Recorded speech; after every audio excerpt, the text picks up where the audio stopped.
Hello, আসসালামু আলাইকুম everyone. আশা করি সবাই অনেক ভালো আছে। আজকের লেকচারে সবাইকে অনেক বেশি স্বাগতম। আজকে মূলত আমরা একটা কঠিন প্রশ্ন সমাধান করব।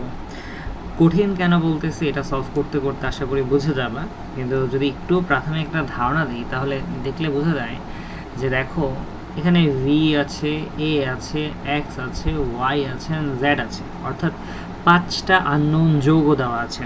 ঠিক আছে, এর মধ্যে অবশ্যই আমাদেরকে এক্স সম্পর্কে আইডিয়া দেওয়া হয়েছে। এক্স হচ্ছে C4H9Br, অর্থাৎ একটা অ্যালকাইল হ্যালাইডের সমাণু। বাট তোমাকে বলে দেয় না এই এক্সের অ্যাকচুয়ালি স্ট্রাকচার কী। তাহলে তুমি আসলে জানো না এই ব্রোমিনটা কত নাম্বার কার্বনে আছে। 4টা যেহেতু কার্বন, এটা 2ও থাকতে পারে আবার 3ও থাকতে পারে, তার মানে 2টা ডিফারেন্ট স্ট্রাকচার পসিবল। আবার এরকম হইতে পারে যে প্রধান শিকলে কার্বন 4টা নাই, 3টা আছে। তো সব কিছুই আমাদেরকে ওই উপরে দেওয়া 5টা বিক্রিয়া দেখে, এবং এই যে নিচে আরেকটা ইনফরমেশন, যেখানে থাকা জেড এবং হচ্ছে এখানে থাকা বি, এই দুজন কি করতেছে আমার, যে তারা 2,4-DNPH এর সাথে বিক্রিয়া দিয়ে হলুদ পদক্ষেপ দিচ্ছে। তো এই ইনফরমেশন থেকে অনেকটা আমরা একটু রিলিফ পাবো যে ভাই এটা একটু মাথায় রাখতে হয় সব সময়, যে 2,4-DNPH এর সাথে বিক্রিয়া দেওয়া মানেই সেই যৌগটা হয়তো অ্যালডিহাইড হবে, নয়তো কিটোন হবে। তাহলে ফার্স্ট একটা ইনফরমেশন আমরা আমাদের প্রয়োজন মতো পাইলাম, যে এখানে তারা বলতেছে ভাই জেড অথবা যে বি থাকবে, এই দুজন কি করতেছে 2,4-DNPH এর সাথে বিক্রিয়া দিবে এবং বিক্রিয়া দিয়ে সেখান থেকে হলুদ পদক্ষেপ ফেলতেছে। তো এই যে হলুদ পদক্ষেপ ফেলবে, এর মানে অলরেডি তোমাকে এটা বুঝে যাইতে হবে যে আমার জেড আর বি অ্যালডিহাইড বা কিটোন হইতে বাধ্য, অ্যালডিহাইড বা হচ্ছে কিটোন হতে বাধ্য। তো এখান থেকে আশা করি এই পর্যন্ত আমরা বুঝতে পারছি। এরপরে আমরা এরপরে ইনফরমেশন কালেক্ট করতে চলে যাই। দেখো, শুরু করবো তাহলে এক্স থেকে। C4H9Br অ্যালকাইল হ্যালাইড, তার আমি যদি ডানে দেখি তাহলে পটাশিয়াম হাইড্রোক্সাইডের সাথে অ্যাকোয়া সলিউশনের রিয়াকশন দিচ্ছে এবং ওয়াই বানাচ্ছে। তো এই বিক্রিয়াটা যদি আমরা একটু ক্র্যাক করি, মানে একটা যদি বোঝানোর চেষ্টা করি যে আসলে তাহলে এটা কী ছিল। এক্স ছিল C4H9Br, তার যদি আমরা পটাশিয়াম হাইড্রোক্সাইডের সাথে অ্যাকোয়া সলিউশনে বিক্রিয়া দিই তাহলে ভাইয়া প্রতিস্থাপন বিক্রিয়া ঘটে। প্রতিস্থাপন বিক্রিয়া ঘটা মানে হচ্ছে এখানে থাকা বিআর মূলত এই হাইড্রক্সিল দ্বারা প্রতিস্থাপিত হবে এবং বিআর বের হয়ে পটাশিয়ামের সাথে চলে যাবে, ওইখানে হাইড্রক্সিল বসে যাবে। তাহলে এখানে যে যৌগটা আসে C4H9 ঠিকঠাক থাকবে, বিআরের জায়গায় ওই চলে যাবে, আর ওইখান থেকে KBr তৈরি হবে, অর্থাৎ পটাশিয়াম ব্রোমিনের সাথে মিলে পটাশিয়াম ব্রোমাইড। এখন তাহলে এইটা ছিল আমাদের এক্স যৌগ, আর এটা হচ্ছে আমাদের ওয়াই। সেই ওয়াই আবার কি দেয়, বিক্রিয়া দেয়। ওয়াই বিক্রিয়া দিয়ে জেড বানাচ্ছে। জেড যখন বানাচ্ছে তো পটাশিয়াম ডাইক্রোমেট সালফিউরিক অ্যাসিড, মানে হচ্ছে আমরা জারণ ঘটাচ্ছি। তো জারণ যদি ঘটাই সেখান থেকে আমাদের C4H9OH, যেহেতু এটা একটা অ্যালকোহল, অ্যালকোহলে যখন আমরা জারণ করি সেই জারণে আলটিমেটলি আমাদের হয়তো অ্যালডিহাইড আসে, নয়তো কি আসবে, কিটোন আসবে।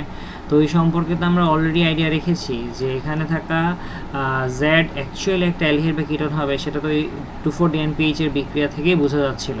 তাহলে এখানে আমাদের জেড আসতেছে। এখন জেড যদি আসে তাহলে কি আসবে, যৌগের স্ট্রাকচার কি হবে, C4H8O আসবে। তার মানে এখান থেকে 2টা হাইড্রোজেন কমে যায়, অর্থাৎ এই হাইড্রোজেনটা বের হয় আর এখান থেকে ধরো আরেকটা হাইড্রোজেন বের হয়। তাহলে এই যে যৌগটা আসে, কিন্তু ভাই এই যে যৌগটা আসলো এটা অ্যাকচুয়ালি আমার কি অ্যালডিহাইড না কিটোন, সেটা তো বুঝতে হবে আর কি। তো ওইটা আলটিমেটলি কি আমাদেরকে ইনফরমেশন দেওয়া আছে, জেড কি আসলে বোঝা যাচ্ছে যে অ্যালডিহাইড না কিটোন, এটাই আমরা একটু চেক করার ট্রাই করব। অন্যদিকে এখানে দেখো এক্সের থেকে আলটিমেট ওয়েতে আমাদের এ আসছে এবং এর থেকে এখানে আলটিমেটলি আমরা বি পাচ্ছি। তার মানে এইটুকু বোঝা যাচ্ছে যে জেড আসলে অ্যালডিহাইড হবে না কিটোন হবে। এইটা বোঝার জন্য আগে আমাকে এই বামে যাইতে হবে, আগে আবার গিয়ে দেখতে হবে যে আলটিমেটলি এখান থেকে এ কোনটা এবং বি কোনটা, তাহলে আমরা জেডকে গেস করতে পারবো। কিভাবে, চলো দেখি আমরা একটু। যে আজকে আমাদের এক্সের যে রিয়াকশন ছিল, এই বাম পাশে পটাশিয়াম হাইড্রোক্সাইডের অ্যালকোহলীয় সলিউশনের সাথে সে বিক্রিয়া দিচ্ছিল। তাহলে C4H9Br যখন পটাশিয়াম হাইড্রোক্সাইডের অ্যালকোহলীয় সলিউশনের সাথে বিক্রিয়াটা দিবে, এর মানে ভাই হচ্ছে এখানে অপসারণ বিক্রিয়া ঘটে। এটা সবসময় মাথায় রাখবো, যখনই অ্যালকোহলীয় সলিউশন দেখব তখনই বুঝে নিতে হবে কী বিক্রিয়া ঘটবে, অপসারণ বিক্রিয়া। আর সেই অপসারণ বিক্রিয়া ঘটার কারণে এখান থেকে দেখা যাবে এই যে এই ব্রোমিন বের হয়ে যাবে এবং এখান থেকে আলটিমেটলি আমাদের হাইড্রোজেন বের হয়ে যাবে। তার মানে এখান থেকে এক কথায় হচ্ছে আমরা অ্যালকিন পাবো। কী পাবো, C4H8 পাবো। তার মানে এই C4H8ই কিন্তু আলটিমেটলি আমাদের এই রিয়াকশনে এ, কজ অলওয়েজ মাথায় রাখতে হবে অপসারণ বিক্রিয়ায় মূলত এখানে HBr বের হবে, মানে হাইড্রোজেন হ্যালাইড বের হয়ে যাবে। তাহলে এখানে C4H9 থেকে যদি একটা হাইড্রোজেন যায়, হাইড্রোজেন হবে 8টা, ব্রোমিনও বের হয়ে গেছে, তাহলে C4H8 কিন্তু থাকলো। তাহলে এখান থেকে এটা হচ্ছে আমাদের কি আসলো, অ্যালকিন চলে আসলো। এখন এই যে আলটিমেট ওয়েতে আমাদের অ্যালকিন যৌগটা চলে আসলো, সেই অ্যালকিনের তারা কিন্তু আবার বিক্রিয়া দিচ্ছে, এবং সেই বিক্রিয়াটা হচ্ছে ওজনীকরণ। তোমরা খেয়াল করেছো কিনা আমি দেখি নাই। দেখো এই যে আলটিমেট ওয়েতে এই C4H8 অর্থাৎ হচ্ছে এ যৌগ, এই যৌগের ওজনীকরণ দেখা হচ্ছে ওজোন এবং জিঙ্ক এবং H2O। তাহলে এটা যদি আমাদের এ যৌগ হয়, তার যদি আমরা দুইটা স্টেপে, ওজনীকরণ তো দুইটা স্টেপে ঘটে, তো এখান থেকে হচ্ছে আমাদের ওজোন এবং হচ্ছে জিঙ্ক H2O দ্বারা আমরা আদ্র বিশ্লেষণ যখন করব, তখন এখান থেকে মাত্র একটা যৌগ তৈরি হয়েছে। আমরা তো সবসময় জানি যে ওজনীকরণ কি করে, অ্যালকিনকে ভাগ করে ফেলে। অ্যালকিনের যেখানে দ্বিবন্ধন থাকে সে বরাবর, বা ওই দ্বিবন্ধন বরাবর কিন্তু পুরো টুকরো হয়ে যাবে বা ভাগ হয়ে যাবে, এবং ওইখানে আলটিমেটলি আমাদের অক্সিজেন বসে যাবে। তো এখানে আলটিমেটলি যখন আমরা দেখতে পাচ্ছি যে এ থেকে বি তৈরি হচ্ছে, তার মানে এখানে একটাই মাত্র উৎপাদ তৈরি হইতেছে। ওজনীকরণে উৎপাদ একটা হওয়া তখনই পসিবল যখন যৌগটা প্রতিসম হয়। তার মানে এখানে থাকা C4H8 এর স্ট্রাকচার বোঝানো হচ্ছে যেটা একটা প্রতিসম স্ট্রাকচার বিশিষ্ট অ্যালকিন, এবং সেইখান থেকে তাহলে আমরা যখন বি পাবো, এর মানে কোন যৌগটা হওয়া পসিবল, এটার প্রতিসম স্ট্রাকচার কোনটা, সেটা যদি তুমি একটু নিজেই আঁকতে ট্রাই করো, তাহলে কিন্তু বুঝে যাবে যে 4 কার্বনের মধ্যে প্রতিসম স্ট্রাকচার আসার জন্য দ্বিবন্ধটা মাঝখানেই থাকতে হবে। যদি 1 নম্বর কার্বনে বা এখানে এই 1 নম্বর কার্বনে থাকে, তাহলে কিন্তু প্রতিসম স্ট্রাকচার সম্ভব না, তাই না? তাহলে এই যে যৌগের স্ট্রাকচার যদি হয়, তোমরা তো আসলে গেস করতে পারতেছো যেখানে বাকি হাতগুলোতে হাইড্রোজেন থাকবে, এখানে একটা হাইড্রোজেন থাকবে, এখানে একটা হাইড্রোজেন থাকবে, দেন এখানে বাকি 3টা। তাহলে এই যে এই যৌগটার মধ্যে যখন আলটিমেটলি আমাদের ওজনীকরণ হবে, এই বন্ধন বরাবর ভেঙে যাবে না? আর এই বন্ধন বরাবর ভেঙে গেলে কি যে কোন যৌগ তৈরি হবে, CH3 থাকলো, CH3 দিলাম, এরপরে C দিলাম, এবং C এর সাথে এই যে একটা হাইড্রোজেন আছে সেই হাইড্রোজেন দিলাম, আর দুইটা হাত যে ফাঁকা হলো সেই দুই হাতে মূলত একটা অক্সিজেন দিয়ে দিলাম। তাহলে ভাইয়া এই পার্ট থেকে যা আসছে এই পার্ট থেকে হুবহু সেম আসবে। আমরা অলরেডি এরকম একটা কোয়েশ্চেন সমাধান করিয়েছিলাম। উদ্দীপক আমাদের জাস্ট সমতা করে দেয় নাই, মানে দুই দিয়ে দেয় নাই, বাট নর্মালি এটা আমাদের কি বি। তাহলে এ থেকে কি তৈরি হয়ে গেছে আমাদের বলো, বি তৈরি হয়ে গেছে। এখন এ থেকে যখন আমরা বি যৌগ পেয়ে যাব, সেখান থেকে আলটিমেটলি আমরা C4H8 এর স্ট্রাকচার বুঝে গেছি। C4H8 এর স্ট্রাকচার যদি বুঝে যাওয়া যায়, তাহলে C4H9 Br এর স্ট্রাকচারও কিন্তু ক্লিয়ারলি বোঝা যায়। কেন বলো তো? বাস তুমি নিজেই ভেবে দেখো, আজকে তোমাকে যদি আলটিমেট ওয়েতে এই যৌগটা বানাইতে হয়, অর্থাৎ প্রতিসম একটা অ্যালকিন বানাইতে হয়, সেক্ষেত্রে ব্রোমিনটা অবশ্যই হয়তো এই কার্বনে থাকতে হতো, নয়তো এই কার্বনে। কেন বলো? বাস তাছাড়া তোমার তো কখনোই দ্বিবন্ধনটা মাঝখানে হইতো না। তার মানে তুমি ভাবো যে অবশ্যই যে ব্রোমিন ছিল, হয়তো সে এই কার্বনে ছিল, যে এই কার্বনে ব্রোমিনটা ছিল, অথবা ভাইয়া এইখানে ছিল। এই দুইটা থেকেই তো পসিবল যে CH2CHBr এবং এখানে CH3 হয়তো ভাই এখান থেকে আসবে, নয়তো এখান থেকে আসবে। তো এই যে ব্রোমিন যখন চলে যায়, অপসারমিকটা কি হয়, যে কার্বন থেকে ব্রোমিন যায় তার পাশের কার্বন থেকে হাইড্রোজেন যায়, যে কার্বন থেকে ব্রোমিন যায় তার পাশের কার্বন থেকে হাইড্রোজেন যায়, তখন কার্বনের প্রত্যেকের একটা করে হাত ফাঁকা হয়ে এই যৌগটা তৈরি হবে। কিন্তু যদি আজকে C4H9 মানে এক্সের স্ট্রাকচার যদি এটা না হয়ে এমন কিছু হইতো, ধরো যে CH3 দিলাম, এখানে CH2 দিলাম, এখানেও CH2 দিলাম, এবং এখানে হচ্ছে আলটিমেটলি আরেকটা CH2 দিয়ে এখানে একটা Br দিয়ে দিলাম, এইভাবে যদি থাকতো, তাহলে কি সেটা পসিবল হইতো না। বাস এখান থেকে এই ব্রোমিন বের করতাম, আর এখান থেকে একটা হাইড্রোজেন বের করলে দ্বিবন্ধনটা কিন্তু এই অঞ্চলটাতে হইতো। তার মানে তখন আমরা ওই যে যে যৌগটা পেলাম, সেই যৌগটা পাওয়া পসিবল হতো না। তো মেইনলি আমি বোঝানোর ট্রাই করলাম, আমাদের যে এক্স যৌগ সেটার স্ট্রাকচার অবশ্যই এরকম হতে বাধ্য, হয়তো এটা হবে নয়তো এটা হবে, এবং দুইটা যৌগ একই, জাস্ট একটা উল্টাই দিলেই কিন্তু আরেকটা চলে আসে। তো এখানে এক্স যৌগ আইডেন্টিফাই করা শেষ, এ যৌগ আইডেন্টিফাই করা শেষ। এখান থেকে আমরা অলরেডি কিন্তু C4H এটা হচ্ছে আমাদের, হ্যাঁ এই তো ছিল, এটা C4H ছিল প্রতিসম, এই যে এটা আমাদের, সেখান থেকে বি কোনটা সেটা বুঝে গেছি। আর বি বুঝে গেলে এখন এখান থেকে জেড কোনটা হবে সেটাও বোঝা যাবে। কেন বলো? কজ এই যে যখন তুমি এক্স আইডেন্টিফাই করে ফেললা, এখন তোমার এই যে ওয়াই কোনটা হবে সেটা বোঝা যাবে না। কজ এক্স যদি আলটিমেটলি আমাদের এইটা থাকে, দেখো এই যে C4 ছিল, সরি CH3 ছিল, CH2 ধরো, CH দেন হচ্ছে CH3, তার মানে এখন আমরা তো জানি যে এখানে আমাদের ব্রোমিনটা ছিল, এখানে যদি ব্রোমিনটা থাকে ভাইয়া, তার যদি তুমি এখন পটাশিয়াম হাইড্রোক্সাইডের অ্যাকোয়াস সলিউশনের রিয়াকশন দাও, তাহলে কি তৈরি হবে? ক্লিয়ারলি গেস করা যায় না যে এখান থেকে স্বাভাবিকভাবেই আমার এই যে ব্রোমিন ছিল, এই ব্রোমিনটাই হাইড্রক্সিল মূলক দ্বারা সরে যাবে। আর ব্রোমিন যদি হাইড্রক্সিল মূলক দ্বারা সরে যায়, তাহলে ওভারঅল যৌগটা কি আসবে? CH3 CH2, এখান থেকে আমরা দেখতে পারবো হচ্ছে CH দিয়ে মাথার উপরে OH আছে, উপরে আর নিচে লিখা কিন্তু একই, এখানে হচ্ছে CH3, আর এখানে হচ্ছে পটাশিয়াম দিয়ে ব্রোমিনের সাথে মিলাই দিলে KBr হয়ে যাবে। তাহলে এই ছিল আমাদের Y।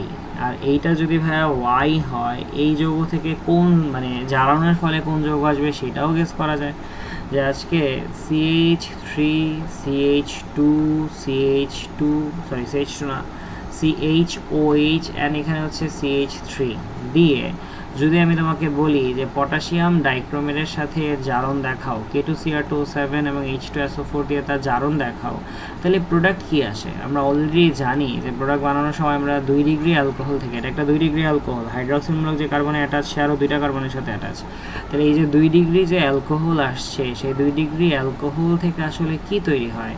2 ডিগ্রি অ্যালকোহল থেকে মূলত তৈরি হবে আমাদের কিটোন। এখান থেকে একটা হাইড্রোজেন যায় এবং এখান থেকে একটা হাইড্রোজেন যায়, হাইড্রোজেন গিয়ে যৌগটা তৈরি হয় এরকম যে CH3 CH2, দেন হচ্ছে এখান থেকে C দিয়ে ডাবল হ্যান্ড দিয়ে অক্সিজেন, অ্যান্ড দেন হচ্ছে এখানে CH3। আশা করি বুঝাইতে পারছি। তাহলে এখান থেকে কিন্তু আমরা আমাদের কিটোনটা পেয়ে যাব। তো কিটোন যদি চলে আসে ভাইয়া, আমরা কিন্তু অলরেডি আমাদের জেড যৌগটা বুঝে গেছি। তাহলে জেড ওয়াই সব আমাদের ক্লিয়ার হয়ে গেল। এবার আমরা যদি সামারিটা টানি যে ওভারঅল তাহলে বিক্রিয়াগুলো কিভাবে আমরা কমপ্লিট করতে পারি, চলো। বলছিল এখানে দেখো যে এ মানে এক্স থেকে আলটিমেটলি আমাদের এ এবং বি, আর এই পাশে ওয়াই আর জেড। তাহলে এক্স ছিল C4H9Br, আমরা অলরেডি দেখলাম। জেড অথবা বি কী করতেছিল? হলুদ অক্ষরে দিচ্ছিল, এবং সেটা আমরা অলরেডি ক্লিয়ার করে ফেলছি। যে আমি যদি এইবার আমার এই যৌগগুলো একটু লিখতে শুরু করি, এই CH মানে এক্স ছিল CH3 CH2 CH, মাথার উপরে হচ্ছে OH দিয়ে এখানে একটা CH3, তাই না? সরি, যেহেতু আমরা এক্স লিখতেছি, এক্স তো আর ছিল না, অ্যালকোহল ছিল না, এক্স ছিল মূলত অ্যালকাইল হ্যালাইড। তো এখান থেকে যখন আমরা অ্যাকোয়াস সলিউশন দিব, এই ব্রোমিন সরে গিয়ে সেখান থেকে ওয়াই যখন আসবে, তো হুবহু যৌগের স্ট্রাকচার সেমই থাকে, জাস্ট এখান থেকে বিআর সরে গিয়ে কী চলে আসছিল? OH চলে আসছিল এবং CH3 চলে আসছিল। তো এখান থেকে আমরা এই যৌগটাও যখন পেয়ে যাই, এটা যেহেতু 2 ডিগ্রি অ্যালকোহল, এর পরে আলটিমেটলি এখান থেকে কোন কিটোনটা আসলো? CH3 CH2 C++O, দেন হচ্ছে CH3। তো আমরা এই কিটোনটাকে পেয়ে গেলাম।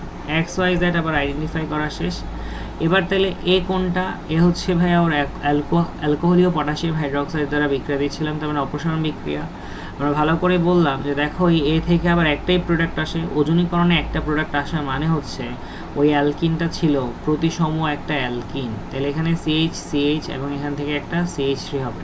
আর এক কথায় আমরা এটাই বুঝাইছিলাম যে এখান থেকে এই ব্রোমিনটা এবং এখান থেকে একটা হাইড্রোজেন অপসারণ হয়ে যাবে, পাশের কার্বন থেকে হবে। এবং এটা মাথায় রাখতে হবে, যেই কার্বন থেকে হাইড্রোজেন কম সেখান থেকে হবে। যেমন ব্রোমিনের এই পাশেও তো CH3 ছিল, এখান থেকে কি হাইড্রোজেন যাবে না? হাইড্রোজেন যায় সবসময় যে কার্বনে হাইড্রোজেন কম থাকে সেখান থেকে। তাহলে ব্রোমিন আর এখান থেকে হাইড্রোজেন বের করে দিলে আমরা পেয়ে যাবো এ যৌগ। আর দেন এখান থেকে যখন আমরা ওজনীকরণ দেখাবো, স্বাভাবিকভাবে এখানে এই বরাবর বন্ধনটা ভেঙে গেলে আমরা মূলত CH3 C++OH পাচ্ছি। তার মানে এটা হচ্ছে আমাদের 2টা অণু আসবে, এই পার্ট থেকে একটা এবং এই পার্ট থেকে একটা। তাহলে এই ছিল আমাদের বি। তা আমরা কিন্তু 5টা যে যৌগ আননোন ছিল, প্রত্যেকটা যৌগ আমাদের আইডেন্টিফাই করা শেষ। এবার তারা 3 নম্বরের কোয়েশ্চেন কি বলছে দেখো, বলছে উদ্দীপক অনুসারে এক যৌগের গাঠনিক সংকেত নির্ণয় করো। অ্যাকচুয়ালি আমরা এই যে পুরোটা উদ্দীপক ক্র্যাক করতে করতে কিন্তু তাদের এই 3 নম্বর প্রশ্নের সমাধানই দিয়ে দিলাম। এখন জাস্ট তোমাকে এই জিনিসটা ব্যাখ্যা করে বলতে হবে, শুরু করতে হবে এখান থেকে, যে দেখো যে আলটিমেটলি আমার যদি এই যৌগ বা এই যে এক্স থেকে যে এই যৌগ আসলো, এই যৌগটা যদি প্রতিসম না হয়, তাহলে প্রোডাক্ট কিন্তু একটা কখনোই আসতে পারবে না। তাহলে আমি যদি পয়েন্ট নোট করে দিই, যে তুমি প্রথমে হচ্ছে এক্স থেকে এতে আসবা, এতে আসার পরে বলবা যে এ থেকে আমি পাচ্ছি শুধুমাত্র একটা প্রোডাক্ট বি। এখন বি মাত্র একটা প্রোডাক্ট হওয়া মানে হচ্ছে এই যৌগটা প্রতিসম, আর এই যৌগ যদি প্রতিসম হইতে হয় তার মানে প্রতিসম অ্যালকিন হইতে হবে, কজ অ্যালকাইল হ্যালাইডের অপসারণে অ্যালকিনই আসে। তো সেখান থেকে এ আইডেন্টিফাই করা শেষ, বি আইডেন্টিফাই করা শেষ। ওইটা যদি হয় তাহলে এক্সও আইডেন্টিফাই করা শেষ, যে ব্রোমিন অবভিয়াসলি এই কার্বনে অথবা এই কার্বনে থাকতে হচ্ছে। এটা হয়ে গেলে ইজিলি আমরা ওয়াই বের করতে পারবো, আর ওয়াই বের করে ফেলতে পারলে জ্যাডও বের হয়ে যাবে। আশা করি বুঝাইতে পারছি। তাহলে আমাদের 3 নাম্বার কোয়েশ্চেন আমি আর আলাদা করে কিছু দেখাইলাম না, তোমার জাস্ট কোনটার পরে কোনটা যাবা, এই যে 1 2 3 3 নাম্বার স্টেপ যাওয়ার পর এখানে হচ্ছে আমাদের 4 অ্যান্ড দেন এখানে হচ্ছে আমাদের 5। এখন এখান থেকে 4 নম্বরে যে কোয়েশ্চেন আসছে যে বি ও জ্যাড যৌগের কেন্দ্রাকর্ষী যুদ্ধ বিক্রিয়ার সক্রিয়তা একই হবে কি, তাহলে এই টাইপের কোয়েশ্চেন আমরা অনেকবার সলভ করাইছি। বি হচ্ছে আমাদের অ্যালডিহাইড ছিল, আর জ্যাড হচ্ছে আমাদের কি ছিল, কিটোন ছিল। We can easily solve this, যে এই দুইটার মধ্যে অবভিয়াসলি কেন্দ্রাকর্ষী সংযোজন বিক্রিয়া অ্যালডিহাইড যেটা ছিল, সেই অ্যালডিহাইড হচ্ছে কী হবে, বেশি সক্রিয় হয়ে যাবে আমাদের, তাই না? কেন এটা বারবার বলা হয়েছে যে ওই যে আমাদের অ্যালডিহাইড যে থাকে তার কাছে অ্যালকাইল মূলকের সংখ্যা কম থাকে এবং সে কি করবে, এটা বেটার বিক্রিয়া দিতে পারবে। তাহলে তোমার জাস্ট হচ্ছে এই জিনিসটা বারবার যে কথাটাই বলেছি যে তোমার একটা সাজানো গোছানো উত্তর দরকার, সুন্দর করে সেখান থেকে এই জিনিসটা শিখে নিলেই কিন্তু আমরা বাকিটা অ্যান্সার করে দিলেই হয়ে যাবে। তাহলে CH3 CH2 C11 ও CH3, তাহলে অবভিয়াসলি সক্রিয়তা কার বেশি, আমার বি এর বেশি। এটা ছিল আমাদের বি, এটা ছিল আমাদের বি, আর এটা হচ্ছে আমাদের কি ছিল, জ্যাড। আশা করি পারবো, এটার আমি ডিটেলসে গেলাম না। তাহলে এই ছিল আজকের ক্লাস। কোনো সমস্যা থাকলে কমেন্ট সেকশনে জানাতে পারো। আসসালামু আলাইকুম।